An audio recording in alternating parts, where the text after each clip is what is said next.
Hello, my name is Chris Aves, and I have lived in the USA since 1973, firstly in Dallas, Texas, then Raleigh, North Carolina, and since 2017 in Port St. Lucie, Florida.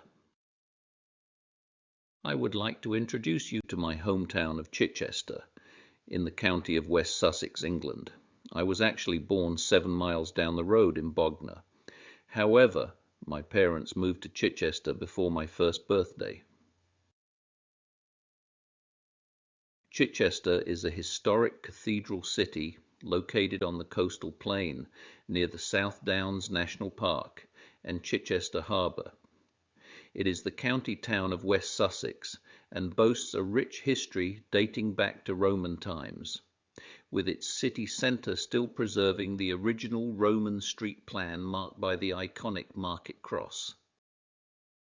Located south of London on the Channel coast of England, for those of you visiting on cruise ships, I have marked the ports and their distances from Chichester. There is frequent train service between each port and Chichester. From London's Victoria Station, the journey takes under 2 hours. Here is a tourist map of the city showing the location of all the historical sites. A very compact city with 4 major streets, namely West, East, North, and South streets. I have also noted the length of each street so you can see that distances are very short. What makes Chichester a city rather than a town? Historically, the presence of a diocesan cathedral was the primary and often the sole criterion for a town to be recognized as a city. This tradition dates back to the early 16th century, when Henry VIII created new dioceses and simultaneously granted city status to the towns where these new cathedrals were located. This led to some relatively small settlements with ancient cathedrals holding city status, while much larger industrial towns did not.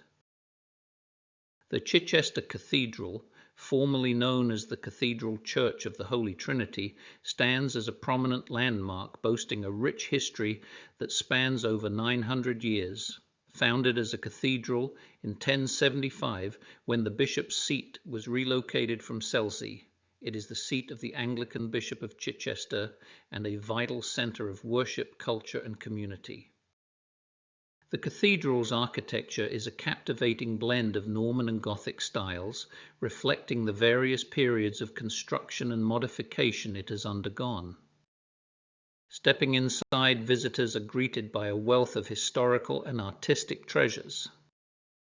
Throughout its history, Chichester Cathedral has faced challenges, including fires in 1114 and 1187 that necessitated significant rebuilding, the impact of the Reformation and the English Civil War, and the dramatic collapse of its spire. Despite these events, the cathedral has been lovingly restored and maintained, standing today as a testament to the enduring faith of its community and the skill of generations of craftspeople. An unusual feature for an English cathedral is the presence of double aisles, which adds to the sense of space and grandeur within the nave. Observe the transitions in architectural styles throughout the cathedral, from the earlier Norman round arches and robust piers in the nave, and transepts to the later early English Gothic pointed arches, ribbed vaults, and flying buttresses in the eastern parts. Look for the section of Roman mosaic flooring visible under a glass panel in the south aisle. This is a tangible link to the Roman city of Noviomagus, which lies beneath modern Chichester, and highlights the long history of the site. Make sure you seek out the 2 rare 12th century stone panels known as the Chichester reliefs. These are significant examples of pre-Gothic sculpture and depict scenes from the story of Lazarus. In the south transept, you can see large 16th century wooden panels painted by Lambert Barnard. These important examples of Tudor art include historical scenes and portraits of bishops, offering insights into the period. You won't want to miss the vibrant stained glass window created by the renowned artist Marc Chagall. Installed in 1978, it's a stunning piece of modern art that interprets Psalm 150. The tomb is a medieval monument featuring the effigies of Richard FitzAlan, 10th Earl of Arundel, and his second wife, Eleanor of Lancaster. It is particularly noted for the figures holding hands, a rare detail for a knight's tomb of that period. This tomb gained further fame as the inspiration for Philip Larkin's moving poem, which reflects on themes of time, mortality, and the enduring nature of love. While the original medieval shrine was destroyed, the site behind the high altar remains significant.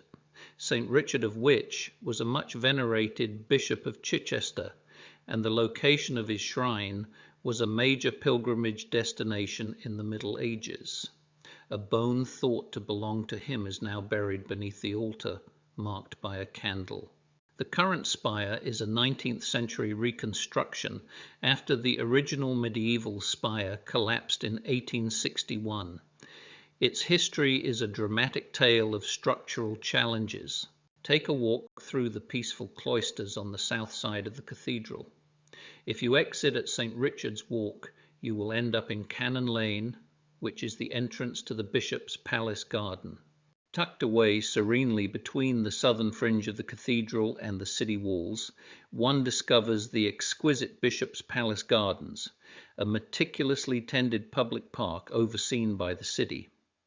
This verdant sanctuary, discreetly nestled in the heart of Chichester, has a rich history dating back to 1147 and has recently undergone significant revitalization. The cathedral is unique among English medieval cathedrals in having a detached bell tower or campanile. This impressive structure stands apart from the main building and is still used by bell ringers today. The fact that the bell tower stands separate from the main cathedral building is its most defining characteristic. While other English cathedrals may have had detached bell towers in the past, Chichester's is the only one that survives from the medieval period. The tower was constructed in the late 14th or early 15th century. The decision to build a separate tower was likely influenced by concerns about the stability of the ground and potential subsidence issues affecting the main cathedral structure, particularly its towers. The central tower and the towers on the west front have indeed had a history of collapses and structural problems over the centuries.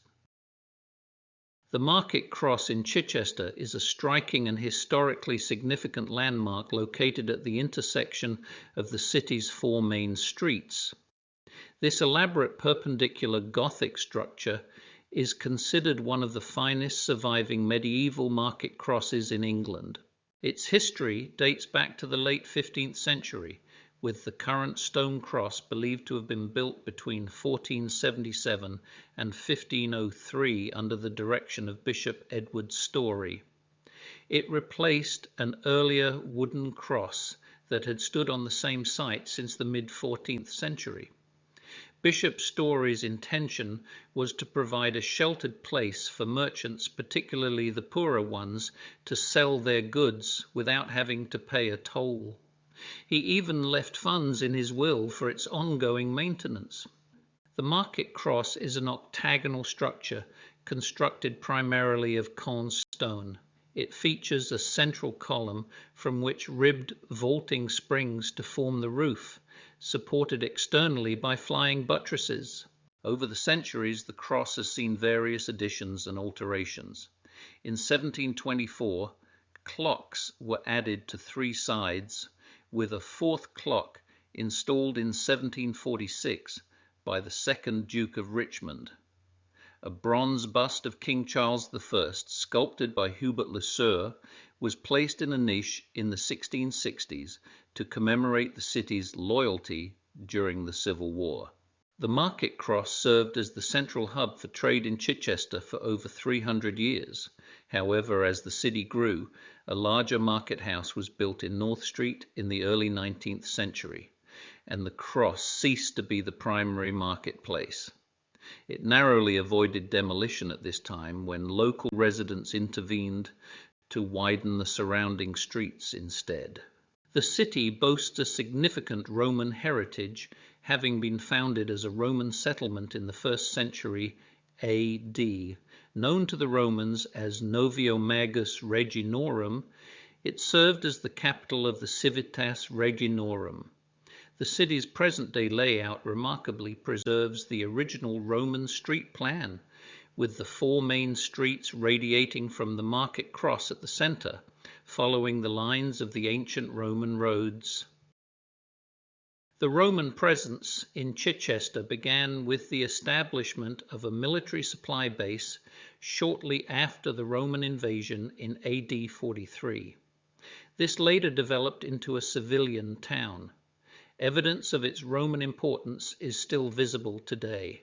Significant portions of the Roman city walls, although much altered and built upon in later periods, can still be traced and walked along. These walls, initially earthen ramparts, were later rebuilt in stone to defend the prosperous town. Archaeological investigations in Chichester have revealed fascinating insights into daily life in Noviomagus Reginorum. Excavations have uncovered the remains of Roman public baths, a forum, basilica, temples, and an amphitheater located just outside the city walls. The Novium Museum, built over the remains of the Roman bathhouse, is a key site for exploring this history, housing a wealth of Roman artifacts found in and around the city. The museum, located on Tower Street, is built on the site of the city's Roman bathhouse.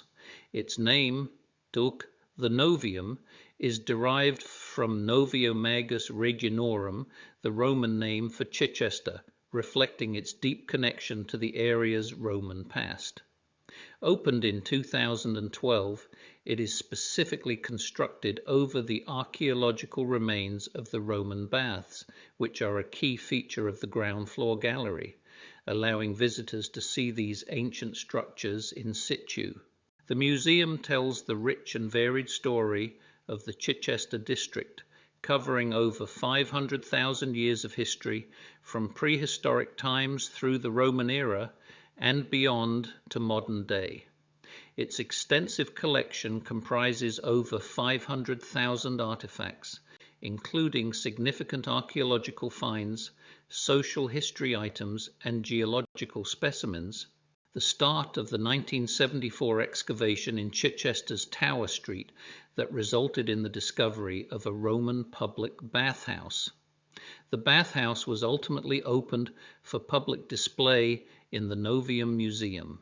The Chilgrove mosaic, a beautifully intricate Roman mosaic, is another significant artifact on display in the Roman Chichester Gallery.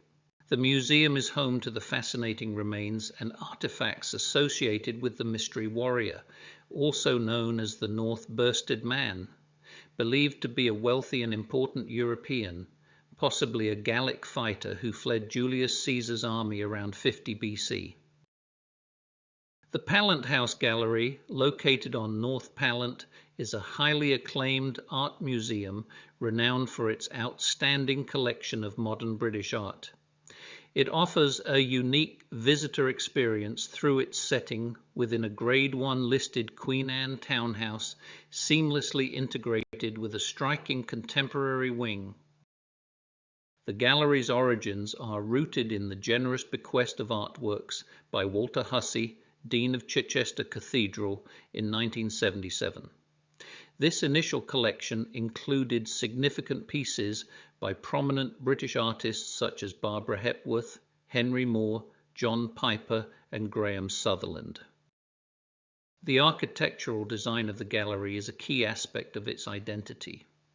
The elegant 1712 Queen Anne townhouse provides a historical context and intimate spaces for displaying art, while the award-winning contemporary extension offers spacious modern galleries. The Festival Theatre, located in Oaklands Park at the far end of North Street, is one of the United Kingdom's most esteemed and distinctive theatres. Opened in 1962, The theatre is particularly famous for its main house, the Festival Theatre, which features a large open thrust stage. This design creates a unique relationship between the performers and the audience, with seating on three sides, fostering a sense of intimacy and immediacy.